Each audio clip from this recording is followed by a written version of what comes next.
প্রতিদিনের আপডেট আসবে যে কোন দিন কি কর্মসূচি, সেই অনুযায়ী আমরা কর্মসূচিগুলো পালন করব। আজকে আমাদের বীর ভাইয়েরা যারা বিভিন্ন স্থানে শহীদ হয়েছে এবং আহত হয়েছে, সেই আহত হওয়ার স্থান এবং শহীদ হওয়ার স্থান অভিমুখে আমাদের একটি রোড মার্চ কর্মসূচি। আপনারা জানেন আমাদের বগুড়ার মূল আন্দোলনটি হয়েছে সাতমাথা কেন্দ্রিক এবং যত আহত নিহত ভাই তাদের বেশিরভাগই এই সাতমাথা কেন্দ্রিক।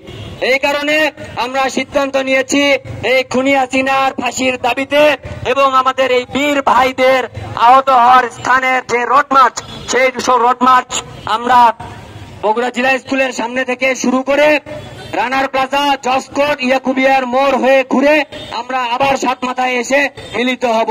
আপনারা সবাই আমাদের এই কর্মসূচিকে সফল করবেন। আমরা আর কয়েক মিনিটের মধ্যে আমাদের এই বিক্ষোভ কর্মসূচি শুরু করতে যাচ্ছি। আপনারা যে যেখানে আশপাশে ছড়িয়ে ছিটিয়ে আছেন সবাইকে এখানে একত্রিত হওয়ার জন্য